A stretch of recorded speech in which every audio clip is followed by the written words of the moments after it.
What's going on? Today is part 11 of the gravel wheel design journey, and we are talking about, can a gravel wheel be aerodynamic? That's the big question. So if you look at a traditional cycling wheel, you have like a road wheel or tri-wheel.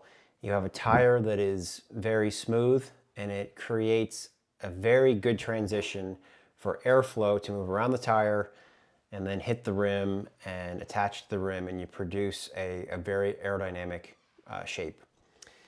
The big question with gravel or any type of knobby tire is it possible? Do the knobs on the tire create so much turbulence and so much disturbance of the air that aerodynamics don't matter, even if you have an aerodynamic profile behind the rim? And that was the big question. Being a company that founded itself creating aerodynamic products from the beginning, it was a question that we had to answer. We wanted to know, was it possible? Because if it was, we were definitely going to make it possible. We're definitely going to make it happen. So, and a lot of people ask the question why. If you really think about gravel cycling and racing, you have events like the Dirty Kanza 200, the Dirty Kanza 350, which is a 350-mile event, and the 200-mile event. Both of them, you have people that are now breaking 10 hours in Dirty Kanza, and the speeds that they travel, aerodynamics definitely matters. And so if we could produce a rim that was going to give a benefit, we are going to do that.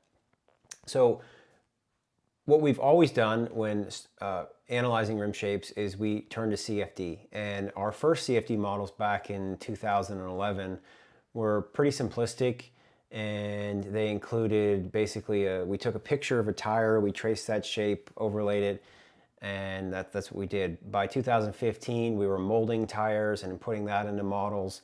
In 2015, we developed our optimization algorithm, which allows us to basically prove a rim shape, and we'll talk a little bit about that more in a second.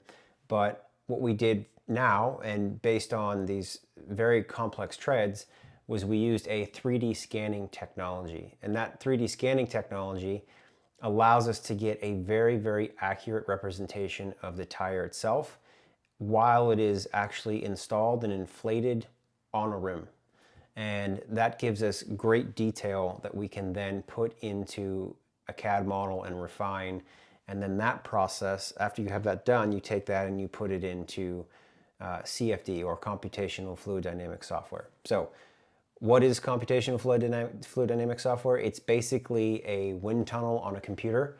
You create an environment, and in that environment you place a model, which in our case is a tire and a rim profile, and then you run a number of simulations over that profile, and you are able to determine and calculate the drag coefficient for that object. Now, traditional CFD is very similar to a wind tunnel, where you draft a shape, you put it in, you get the results, and you look at it, and then you either like them or you go back and you draft another shape and then you put it back in.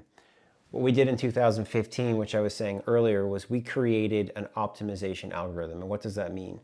Basically, we wanted to understand what happens to a cyclist when they're on the road. And we built a computer that mounted to the front of the bike that we've talked about earlier here. It was called the Blender, and it collected over 100,000 data points on different bike courses. We took it through Ironman courses, we took it through group rides, we took it through hills, trees, everything that you can think of.